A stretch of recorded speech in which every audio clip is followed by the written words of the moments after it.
Hey guys, we're here at GitCon 2018, and we're here doing the TonePrint with Andy. Hello. Hi, Andy, nice to see you. Nice to see you. Some of you might know Andy from other places, lastly from Reverb, but That's now right. you're like captain of your own ship, right?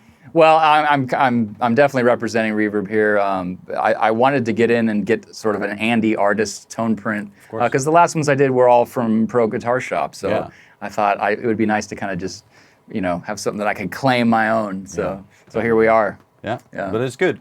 And you've been doing so much great stuff in the past with everything that you do, so it's great to have an artist tone print with you. Oh, great, thank you. So we're looking forward to this. And we've already looked at it, but maybe you could sort of describe what it was that you were looking for. Yeah, I've done loads of delay tone prints, obviously, the work with the alter ego and everything. Yeah. But I never had, the mash stuff was fairly new to me, so I wanted to get in there and make sure that I did a tone print using the mash, because I think that's brilliant. I totally agree with, my pedal board is kind of compact now.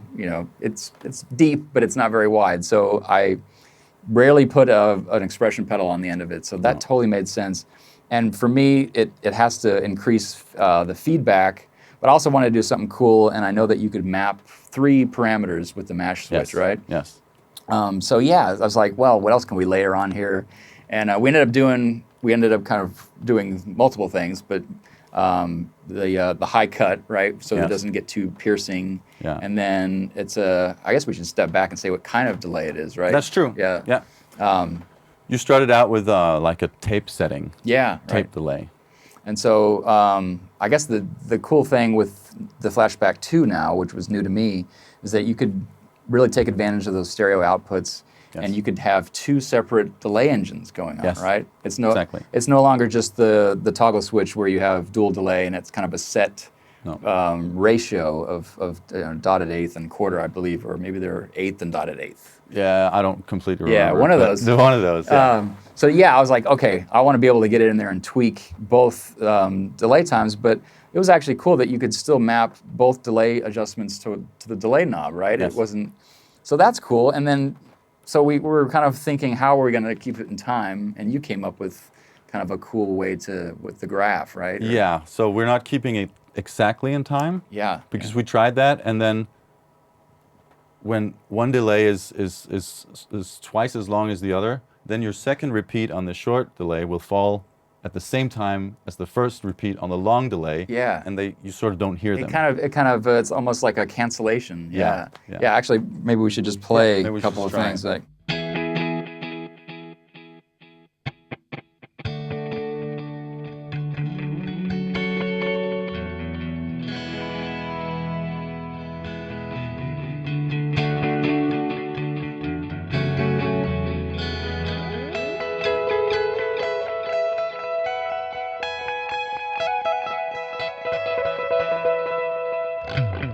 Yeah. And this is at the default setting with the delay time and the feedback. So of course those are mapped and can go up and down. And like you said, you wanted the mash to go in there. Yeah. And go a little bit crazy. Yeah, it definitely does. But I guess before we go, didn't we do something with the feedback knob? Yeah. Oh, this just fell asleep. So we have the feedback map here. We changed it. So we did a high cut. Right. Yeah. I always thought, I love the near oscillation sounds of delay, but it would be cool to like kind of just roll things off a hair so it's not so piercing, Exactly. So yeah, we put a little high cut. The slope is basically just very gradual, and at the end it kind of just rolls things off. So maybe we could even just show a higher feedback setting. Yeah, I can turn it up as you play. Okay, yeah, let's do that.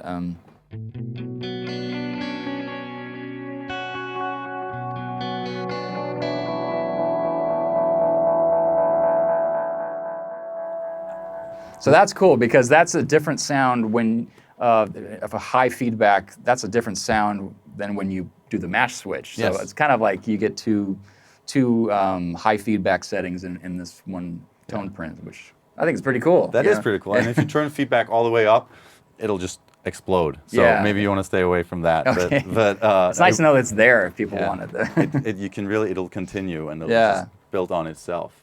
But Should we try the mash? I think it's about time. We've been talking about the mash. go. So okay.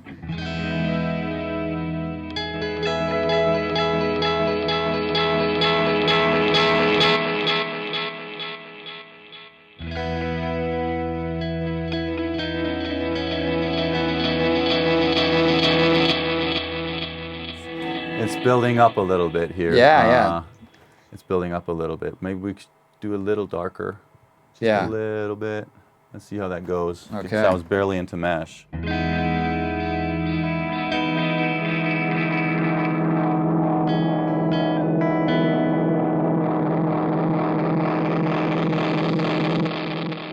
Yeah, that works. Yeah, that's that's that. Now there's a real distinction between the high feedback with the knob and the mash. Yeah, So- and you can actually continue playing over while you're mashing. You can play new stuff because okay. the clean sound is not dark, or the yeah, direct sound is right. not dark. Let's try that with like let's maybe switch the delay time just so we can give them a, because some of these are really, it's like 3D, you know, because they're not quite in time. Yeah. But they're, You it's wanna not go terribly shorter? off. Yeah, let's go a little shorter and see. Let's see how this sounds. Oh, maybe too short.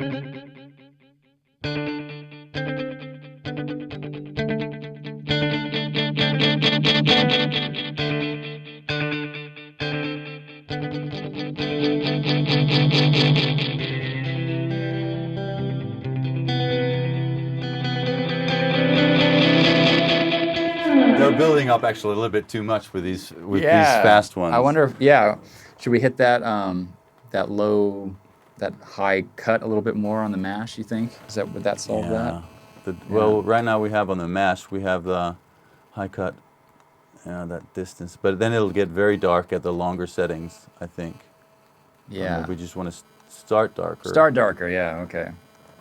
See, this is the fun part about tweaking these, 'cause there's just so many little things. Let's see how this goes. Okay.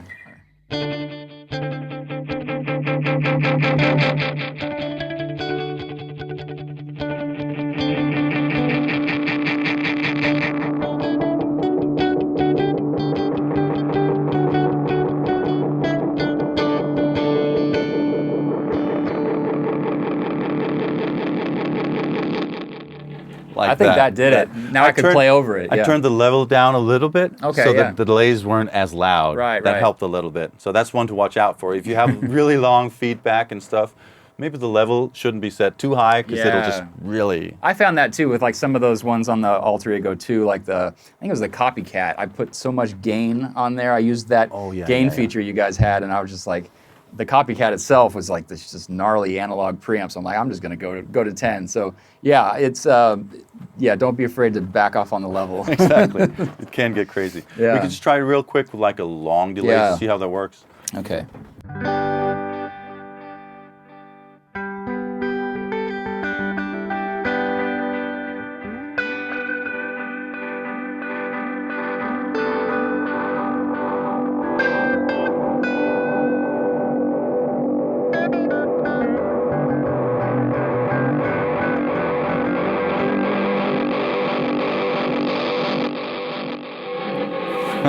I really like being able to play over that because that Yes. never happens with delay. Yeah. No. So setting it a little bit lower, the Yeah. level, effects level, Okay. makes it possible for you to play over it. Right. Because then your direct sound is louder, Right. or it's just. So that's, if I remember right, that's the only knob on there that's still analog, right, on the flashback, or is it? Yeah. Because I think, if memory serves. That's analog. So Yeah. That's the analog volume. Yeah. cool. That's That's the guitar signal just going right through. yeah. Very cool. So that's. I mean, I like that sound. Yeah. I hope you're happy with it. I am, and it was some really cool tricks. I mean, the tweaking of the milliseconds, so they're not exact, but you're still gonna be able to get in time. Yeah. With this thing. Yeah, So, yeah, definitely. Cool. So, well, great. Try it out. This is Lars from TC. I'm here with Andy, and thank you for a great tone print. Well, thanks for having me come in. This has been a blast. All right. See you guys later. See you later.